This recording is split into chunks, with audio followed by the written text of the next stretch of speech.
Hey, Corey, how's it going, man? Hey, what's up, man? How you doing? Not too bad. Pleasure to talk to you again. Oh, no worries, man. Everything good? Everything is fantastic. How are things with you? Oh, dude, it's going well, except for last night. What happened last night? Well, we played in Dallas, and it was really, really, really hot. And I kind of had a heat stroke blackout. Finished the show, but I don't remember the last two songs. Woke up backstage apparently I collapsed on stage, and it was gnarly. Wow. It scared the crap out of me. So, but it was good, and it was what it was. But I mean, it's one of those things where it's just oh yeah, we wear masks and coveralls and 110-degree heat. Yeah, that's awesome. Yeah, it kind of makes you rethink the get-up a little bit in the heat. Oh, dude, anytime it's really hot or we're just uncomfortable or we just look at each other and let's wear masks. It's a great idea. This was awesome. And that new one you have looks so form-fitting. Oh, yeah, it's really, yeah. I mean, there are times when that thing's just, I take it off and I've got rings on my face from just how tight it is. I'm just you've got to be kidding me, man. Oh. One of those things, good idea at the time. Oh, yeah, it was great. On paper, it's fantastic. You put that play into development, and it's just oh, yeah, we got to do this now for the rest of our lives. And right now you're out there on the Mayhem Festival with Slayer, Motorhead, and Anthrax, and you get to open for those guys. I mean, that's got to be a little bizarre. It's weird, I mean, honestly, I mean, it's obviously it's an honor, I mean, because you grow up listening to these bands, and they really kind of shape you in a lot of ways, those bands and obviously a handful of others and whatnot. But then to find yourself in a position where you're headlining a show that features these bands that you grew up listening to, there's a point where you're wow, really?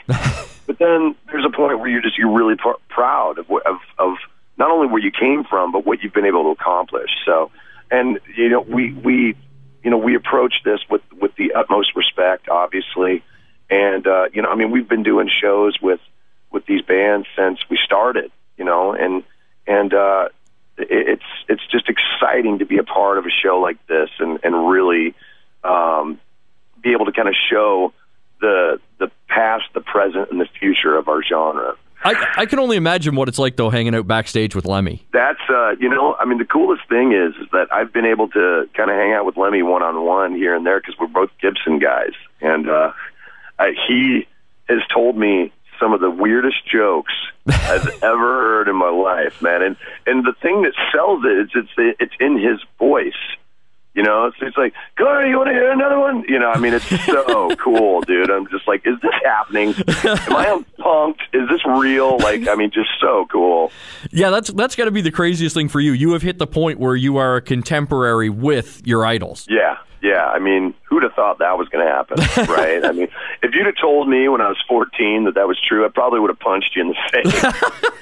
And the new album that comes out next Tuesday, Antennas to Hell, is a compilation album, greatest hits package. What was the thought process behind putting this out now? Well, I mean, honestly, the record label came to us and they were like, we're thinking about putting out the greatest hits thing. And we're like, okay, so first of all, pump the brakes. We hate greatest hits. We hate best ofs. It was really when we started kind of thinking of it on our terms that it started making sense. I mean, to us, it was just a compilation. And, obviously it's a weird spot in our career right now, obviously with the loss of Paul and whatnot.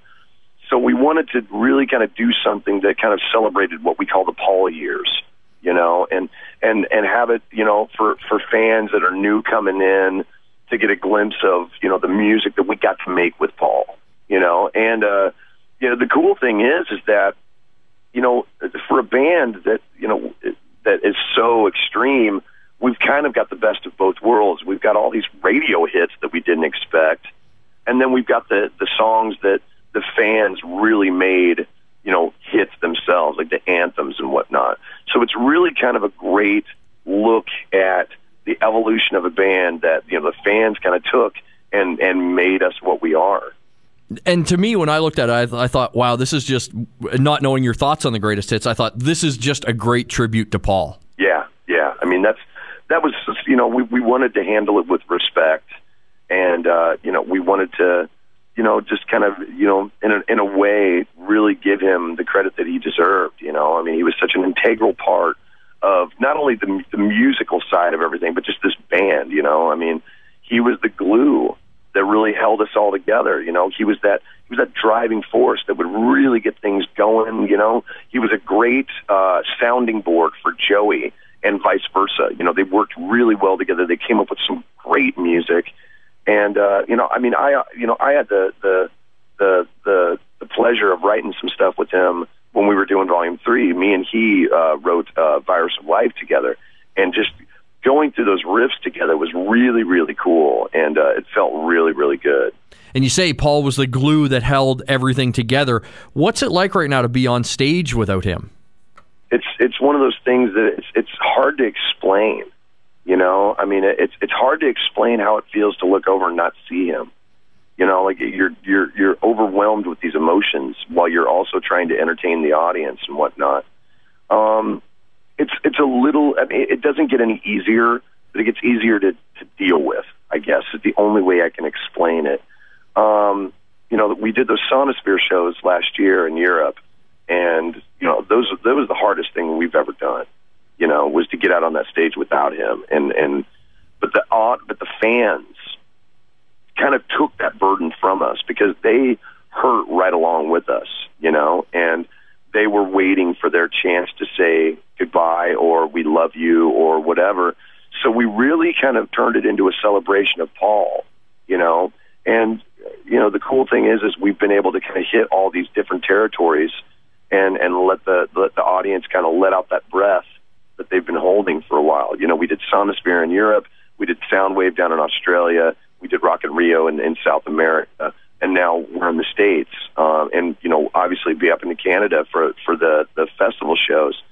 So we're kind of trying our best to get out and let people kind of let out that energy, and I think once we've done that, it'll be, that'll be the next step in what the future lies for us. Well, yeah, I've always looked at Slipknot and being a fan of the band as one, with the band and the fans, it is one giant sick and twisted family.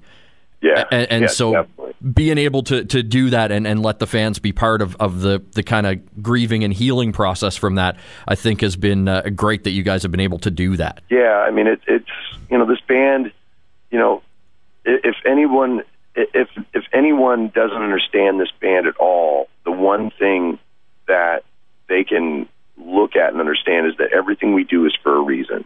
Every step of the way has been for a reason. Maybe it's our reason. It's not necessarily anybody else's reason, but it's our reason. And we weren't going to go out on the road if it didn't make sense, And once we kind of got behind that idea of, this is for Paul, this is for the fans, this is what we need to do if we're going to continue being a band. That was, I think once we really understood that, we got behind it 100%. And that brings us to the next question. Do we have any idea on what the future will hold for Slipknot going forward? Obviously we're taking a pretty big step right now with these shows and whatnot. The biggest thing for me has been that we take the kind of baby steps to kind of regroup. When Paul died, we were all over the world, really, and we all, we came flying back for Paul, and that was kind of a snapshot of where we all were. We were all kind of scattered, not just as individuals, but as bandmates. And I think Paul's death really kind of woke us up to just how far away from each other we were feeling, and we've slowly but surely kind of just started to come together again as a band, as a family, really, and reconnect and really kind of find the joy in doing this again.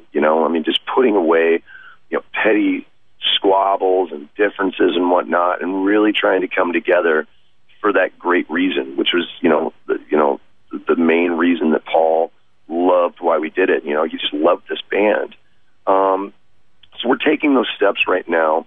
There are some demos kind of moving around here and there, but it's still going to be a slow process because there's still a lot of people in this band who we don't know how to feel about going into a studio without Paul Gray. It doesn't seem real to us, and I don't think it will until we actually step into that studio.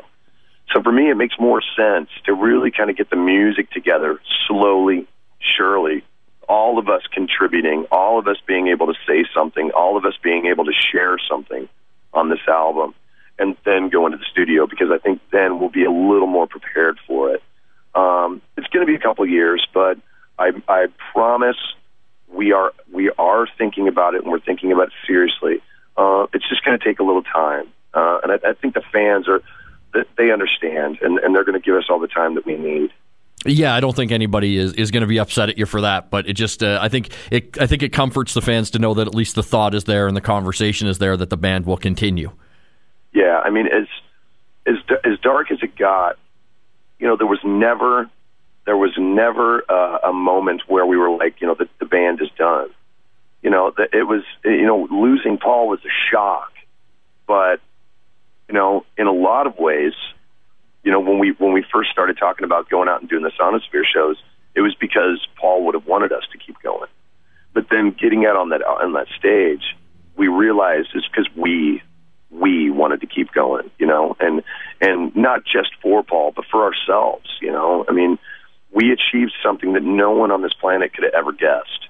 You know, Nostradamus on his best peyote trip could have never figured out that Slipknot would be what it is today, you know. So, you know, we've been able to kind of look at what we've achieved and go, you know what, we owe it to ourselves to keep going. So we're trying to do the right thing and make the right decisions and just do it right, because that's what Paul would have deserved. And I don't think the fans will ever forget Paul.